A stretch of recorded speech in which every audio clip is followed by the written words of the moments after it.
Welcome to today's video. In today's video, I want to talk you through what I consider to be camera gear that is actually worth getting when you are beginning on your photography journey. Now, I've been into cameras and photography for about 8 years now, give or take, and the gear that I've selected for this list is basically just the stuff that has stuck around and proven its value over time. So all of the things that I might have bought along the way that I'm not using anymore, that is out of the picture. I'm also not going to talk about anything too specific, so I'm not going to talk about any sort of filters, even though there is sometimes great value in using those filters or playing around with those filters, and I'm not discouraging you from doing that either. And I'm also not going to talk about any gear that is very specific for one type of photography. So for example, I'm not going to talk about any sort of macro lenses or lenses that would be particularly useful if you're into, let's say, wildlife photography or sports photography or whatever.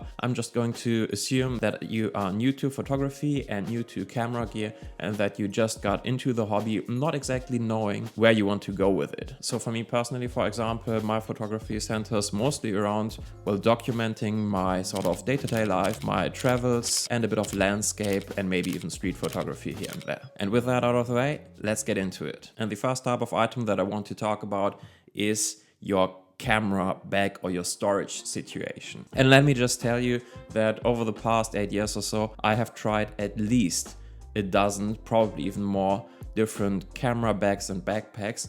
And let me just tell you, most of them are god-awful. They look terrible, they hurt your bag, and they don't even really work for their intended purpose. And sometimes you just have to wonder, even with sort of more expensive backpacks that are out there, whether or not the people who designed and produced them even use backpacks, let alone cameras themselves. And that is not to say that there aren't great camera bags and backpacks out there, because there certainly are, but most of them are really up there in terms of the price range. There are exceptions, of course, but what I actually get the most value out of is this. And I'm not talking about this bag, I'm talking about what's inside of this bag. And by that, I mean this little camera cube container. So the bag that I've just shown you is the Billingham Small Hadley Pro, the 2020 edition. And the camera insert that comes with the bag is actually removable. And that is great, because that means that you can use it for basically any bag, backpack or whatever, and just transform your everyday bags, which probably look great and they also work great. And on top of that, you already got them, so you don't have to spend any money on them. And you can just use that insert to transform your everyday bag into a camera bag or backpack. And that works wonderfully. And I'm doing that pretty much on a daily basis, because if you've seen any of my EDC backpack videos, I'm usually stuffing that guy into whatever backpack I'm using at the time. Now, you also don't have to get this specific camera insert. You can get other ones from Amazon that are cheaper and they will probably work just as well. I got a few of them as well. I like this one in particular, first of all, because I already got it, because it came with the camera bag, but also because it is fairly slim and therefore it just fits in a lot of different bags. And just as a side note, you can also get that specific camera insert separately, so you don't have to buy the full Billingham bag. But with that being said, for a camera bag insert only, it is fairly pricey at around 80 bucks or so. Anyway, again, the camera insert is certainly something that I'm using pretty much on a daily basis and that I would highly recommend, because it just allows you so much flexibility. You don't look like a photographer and you don't have to get a bag or backpack that maybe works for photography or camera gear, but probably not for most other things that might matter in your day-to-day life. And also, I am a huge proponent of being able to carry your camera on a daily basis, because I'm just a regular person myself. I have to work a regular full-time job, and that means that the time that I can actually dedicate to photography is somewhat limited. And if you always have your camera with me, you can't just use it all of the time. So for occasions where normally you might just pull out your phone and take a photo with your phone, you can now just use your camera, and therefore you will get better results. And also you have more chances to actually practice your craft. And that is great in my opinion. So for example, when I'm going out to get dinner with my wife, I'm certainly not doing that specifically because I want to get photos, But if I have the camera with me, I will get photos along the way. And that just means that I get a lot more out of my hobby, and that just makes life a little bit better overall. Now, there is obviously one limitation to that approach, and that is that especially when you got a bit more camera gear, you will certainly not be able to bring all of it all of the time, but that is not the purpose of this camera insert approach. The purpose here is to bring some gear all of the time, not all of the gear all of the time. If you want to have a big camera bag that can just hold it all and you want to go all in and spend a lot of money, I do have a recommendation for you, but I think it's not really appropriate for most beginners to spend that kind of money. But if you want to have what is, in my opinion, the best big camera backpack that is out on the market right now, if you ask me, it's this one, the Companion Element Backpack. The 30-liter edition is super robust, it holds a ton of gear, it's extremely weather resistant, it's expandable with the roll top, and it's also very comfortable on your back, which cannot be said about a lot of the camera backpacks that are out there. So this one comes in highly recommended, but again, you've been warned, it is also fairly expensive. Anyway, with that out of the way, let's talk about lenses for a second. And my recommendation would be to get into primes as soon as possible. And if you're getting into primes, I would recommend you to get into standard focal length primes. So what I mean by that is pretty much somewhere in the range of 28mm to 50mm in full frame terms. So if you have an APS-C camera or a Micro Four Thirds camera, you might have to do the conversion, but I would recommend you to start somewhere in that range. And if I had to be more specific, I would even recommend to start with a 35mm full frame equivalent lens. Because first of all, I think primes in general are just a really great way to sort of challenge you and also yield better results than zoom lenses. Because first of all, they are usually optically better than most zoom lenses, but also because they just limit your options and therefore they just force you to be sort of creative. And the 35mm lens is pretty much just bang on right in the middle of that range, and that just allows you to get a bit of a feeling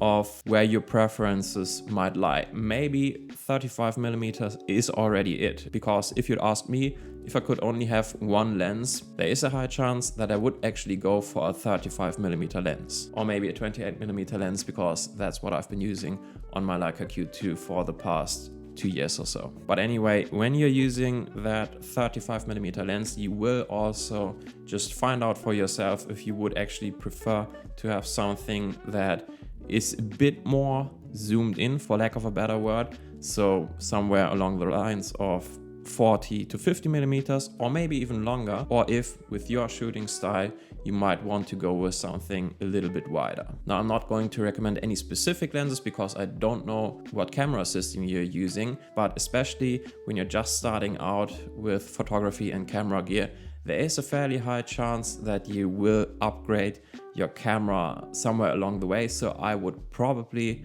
recommend you to not spend too much money on that first prime. And to be completely honest, I also don't think it's really necessary. When I started with photography, there were cheap and cheerful options for most of the primes. There was like the plastic fantastic 50mm f1.8 from Canon for Canon DSLRs, and I'm not quite sure what it cost back then, but somewhere around the €200 range, which was just absolutely cheap. And it wasn't the greatest lens, optically speaking, but it was still more than good enough for my needs back in the days. So I would recommend you to get a prime, get a fairly cheap one, and just play around with it and find out what works for you, and then go further into that direction. Now, let's talk about tripods for a second, because tripods are one of the things that people usually first think about when they think about camera gear.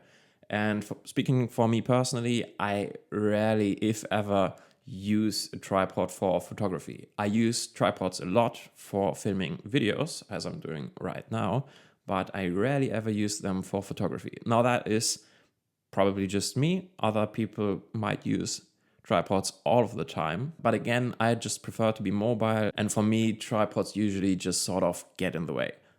But I do certainly see how tripods could be useful. And whichever way you go, if you want to invest in a tripod or a tripod system, and I would recommend you to get at least some sort of tripod, And if you do, I would absolutely recommend you to go with something that uses Arca Swiss. And by that I mean these little tripod plates, because they are pretty much the industry standards, and you will find so many accessories like shoulder clips, tripods, mounts of all sorts that use Arca Swiss. So once you're into Arca Swiss, you can just quickly switch between different accessories without having to switch the mounting plate that is mounted to your camera. Now there are conversion kits out there if you're using a tripod that doesn't use Arca Swiss, and that is exactly what I'm using.